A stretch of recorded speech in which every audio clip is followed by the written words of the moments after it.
Alright guys, so if you haven't already done so, please open up the ACT Reflection. If you've never opened it, it's attached to the 0909 assignment. And what you need to do is you need to look at your passage 3 and you need to write down your first score, your realistic score. That's how many you got right in the time limit here. And then your extended time score, how many you were capable of getting right with all the time that you needed. That goes right here. And if you haven't already done this for passages 1 and 2, make sure those are filled in as well. Then what we're going to do is come down here to where it says passage 3, and you're going to have to renumber these, so 31, 32, 33, all the way up to 45. Or you could take a screenshot and put the picture right here. Let me show you. So, okay. Here are the answers, and then here are the types of questions. And so if you want to screenshot this, and then you want to put the picture there, that's fine. And if you want to handwrite them all in, that's fine. You really just need to get the types of questions. The answer doesn't really matter for this part. And then what you're going to do is once you have that here, or you have all the different types of questions written, then you want to go through and highlight all the ones that you got wrong, because we're tracking to see what sorts of rules or what sorts of questions you miss so that we can work on those. So that's all you have to do for this document. And then I just really quickly want to talk through a couple slides on here. So the ACT English test is 45 minutes. There are 75 questions. Within the ACT English test, there are 5 passages. Each passage has 15 questions, and you should spend about 9 minutes on each passage to finish on time. The different types of questions, they're going to test your punctuation, your grammar and usage, your sentence structure, strategy, your organization ability, and your style. So, and over here, it's examples of what those mean and things they ask, and then this is the number of questions out of 75 that they have of each. So again, there are the answers, there are the types of questions, and then what I want you to do is look at your realistic score versus your extended time score on page 1 of the ACT Reflection, and pretend you scored the same, you scored the exact same in all 5 passages, so I want you to multiply your realistic score by 5, and then you can have a pretty good idea of what you're probably going to get on the ACT English. So, like if you got 5 right out of 15, 5 times 5 is 25, so you're on track to get about an 11. If you get 8 right, 8 times 5 is 40, and then you're on track to get an 18, which is benchmark. It's kind of like the minimum these colleges kind of want. 22, I think, is state average, so you're going to need to be getting 10 right out of 15 or 11 right out of 15. So hopefully that helps. Let me know if you have any questions, and just make sure that you're keeping that ACT Reflection up to date, because that's going to be, I won't call it your final of the trimester, but it's the final piece that you're going to turn in. Alright guys, so I want to talk through the answers for the ACT English Passage 3. So starting with question 31, it says, Benjamin Banneker, African-American inventor and astronomer, grew up on his family's farm in colonial Maryland. So this can't be correct because you have a spelling error there. You can't write family and then add an S to it. It would be families, like this, I-E-S. So it can't be A. And this one doesn't make sense because that would imply that he has more than one family, but they all own the same farm. And this one doesn't work because there's no apostrophe to show possession of the farm. Okay, because the farm belongs to the family, so it needs apostrophe. So this one's correct because he has one family and they own the farm. So there's the possession to show that. On 32, it says, which of the following alternatives to the underlined portion would not be acceptable? So, though he had limited access to formal education, Banneker nevertheless demonstrated a keen curiosity and a consuming interest in acquiring knowledge. So, I'm going to start from the bottom. So, though having limited access to formal education, Banneker, that makes sense. Though it was difficult for him to acquire formal education, so we're saying the same thing, just in slightly different ways, but it means the same thing. Though his access to formal education was limited, Banneker nevertheless, that's fine. This is one that doesn't work, F. Though limiting his access to formal education, Banneker nevertheless demonstrated a keen curiosity. This implies that he limited his own access, which he did not. Okay.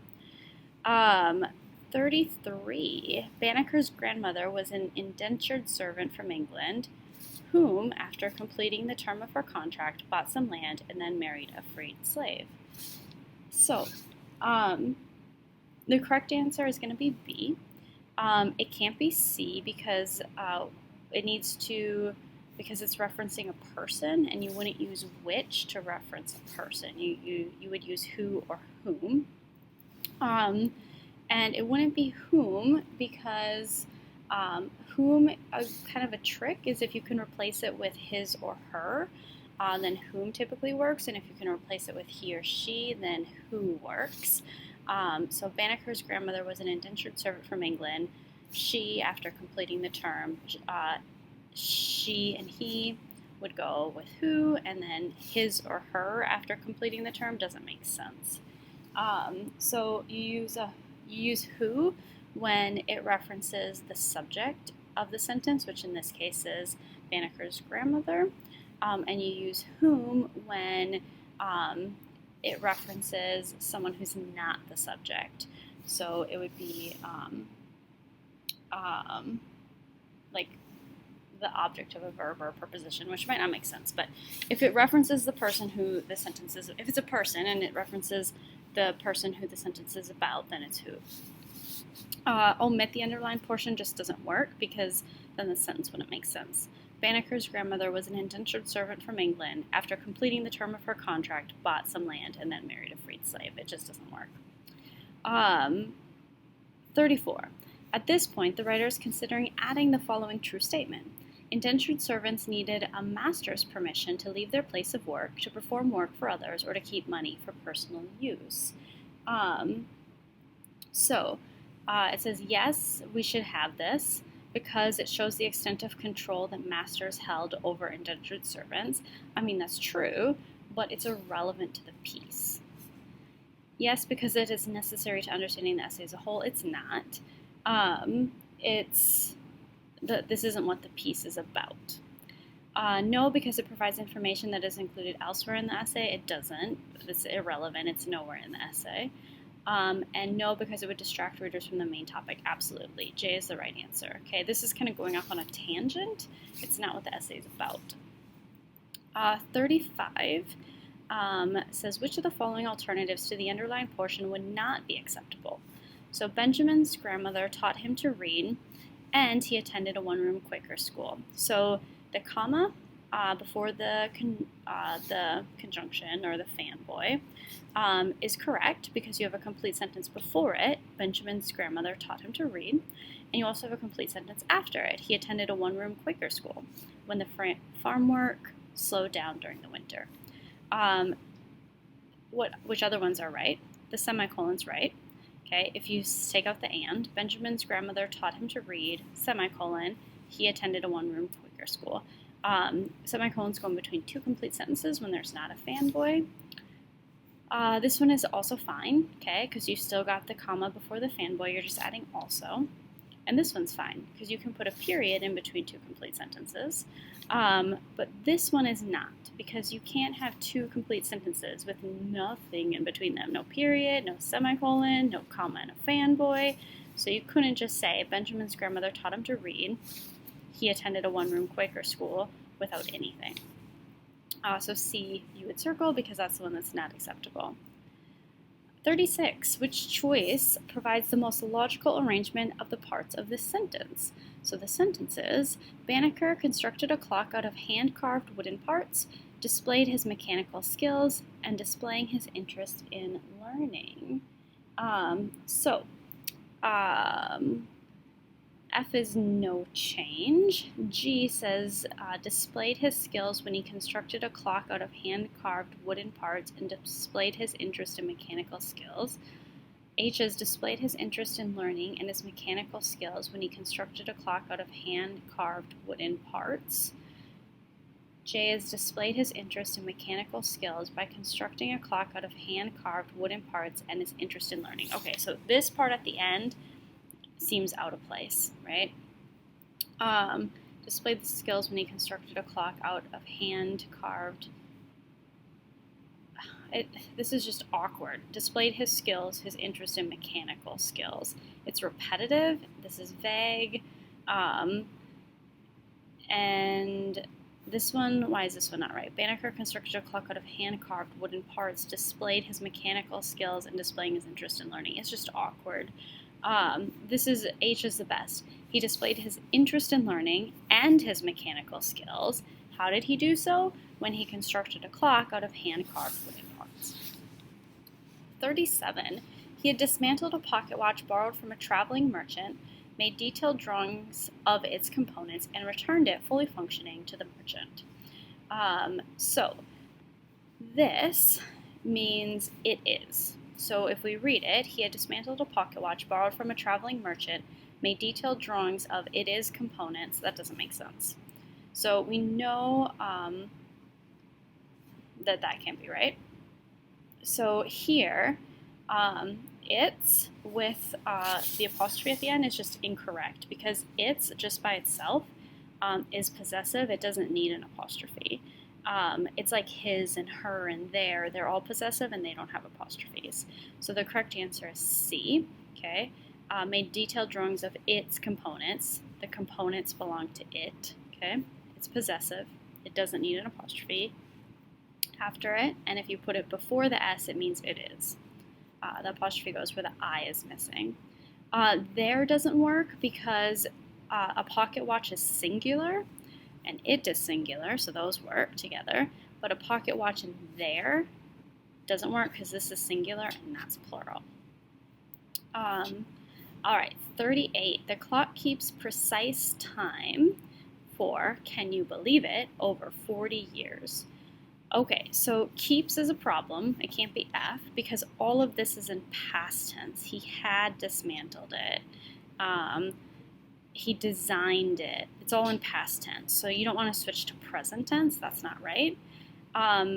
Still keeps and has kept implies that it's going even today. And because he did this in 1753 and it says that the watch kept working for over 40 years, we can rule those two out. And so we just want to stick with the past tense, which is what the tense that's been used the whole time, and say the clock kept precise time for, can you believe it, over 40 years. 39. So should you keep it like this, with this rhetorical question in between, or should you say the clock kept precise time for over 40 years, amazing. The clock kept precise time for over 40 unbelievable years. Or should you just say the clock kept precise time for over 40 years? Don't try to be fancy on this, okay? Be concise. We're not trying to impress anyone with unbelievable, amazing, can you believe it? Just don't use those, okay? It's concise, it's simple, it's saying it in the least amount of words. This isn't the tone of the essay. Unbelievable, amazing, can you believe it? It's not. So the correct answer is just D. All right, 40. It says, after his father died in 1759, Banneker took over the responsibility of the farm and the care of his mother and younger sisters. In addition, he pursued scientific studies and taught himself to play the flute and violin. So, to me, that sounds fine. If you put a comma here, then you'd be comma splicing because you have a complete sentence before it and you have a complete sentence after it. And you can only do a comma in between two complete sentences if you have a fanboy after it. For, and, nor, but, or, yet, so. In addition, it's not a fanboy, so you couldn't put a comma before it. That also rules out this one right here. And then, therefore, it doesn't work because he's not pursuing scientific studies and teaching him how to play the flute and teaching himself how to play the flute and violin because he took responsibility of the farm and the care of his mother. He's just doing those things in addition to. So, is correct as is, F. 41. If the writer were to delete the last part of the preceding sentence, ending the sentence with a period after the word studies, the paragraph would primarily lose. So if he said, in addition, he pursued scientific studies. Boom, done. Support for the essay's point about Banneker's level of learning is actually the correct answer. A direct link to the previous paragraph isn't right because the previous paragraph is not about him teaching himself to play the flute and violin. Humorous description of Banneker's other interests, it's not funny. An extensive digression about music. So a digression is a temporary departure from the main subject, and extensive means that you depart from the main subject for a long time, and he doesn't. Okay, and also this isn't like an off-topic comment because the whole point is he loves to learn. Okay, and learning includes teaching yourself to play the flute and violin. All right, 42. Using them, he predicted a solar eclipse that occurred the next year. Well, let's see what them is trying to refer to. Banneker quickly became engrossed in his studies and began to calculate the paths of the sun, moon, and other celestial bodies. Using them, okay, so his calculations, right? So this is just too ambiguous. It's too vague. We don't know what them is. So it's not F. Using these calculations, that's specific. Using those, again, we're too vague here. Using these things. Things is too vague. What things? So the correct answer, as specific as you can, G. He also began to calculate annual tables of yearly sets of astronomical data. So annual means every year. Okay, so by saying annual and then yearly sets, you're being redundant. You're saying the same thing twice. So the correct answer is not A. It's not saying he also began to calculate annual tables covering a year's worth. Again, you're being redundant. A year is annual. He also began to calculate annual tables about 12 months. 12 months is a year, so you're being redundant. So we just want to take it out. He also began to calculate annual tables of I can't say that word. Astronomical data. Okay, 44. Given that all the choices are true, which one most effectively concludes and summarizes this essay? Grandson of an indentured servant, Benjamin Banneker, liked to study music and astronomy. I don't feel like this grandson of an indentured servant is like a key idea, like the main thing you want to end with. Okay, so I'm going to go with no on F for now, and I feel like this isn't enough. He liked to study music and astronomy. So G says, calculator of the paths of the sun and moon. Benjamin Banneker became interested in how things work when he took apart a pocket watch and made some drawings. I mean, I feel like it's too specific. It's referencing specific details in there, and it's not enough to give you a good overview of the entire essay. Clock designer and farmer Benjamin Banneker acquired responsibility for the farm at a young age, but retained an interest in learning. Again, this is a really specific detail right here, and it's not all-encompassing. And I feel like we want to know more than just that he had an interest in learning. J is the best answer. Farmer, inventor, and self-taught mathematician and astronomer, Benjamin Banneker took advantage of every opportunity to learn and contribute to the society of his time. This is much better, all-encompassing. It talks about him as a farmer, as an inventor, as teaching himself, mathematician, astronomy, and the fact that it talks about how he took advantage of every opportunity to learn, and also talks about, acknowledges his contributions to society. So J is definitely the best one.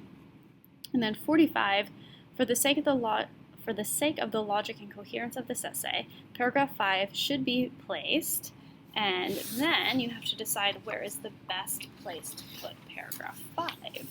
So paragraph 5 is this one right here. In 1788, a neighbor loaned Banneker some, that word, astronomical instruments and 4 books on mathematics and astronomy. Banneker quickly became engrossed in his studies and began to calculate the paths of the sun, moon, and other celestial bodies. Using them, he predicted a solar eclipse that occurred the next year. He also began to calculate annual tables of yearly sets of astronomical data, which became the basis for almanacs published under his name from 1792 through 1797.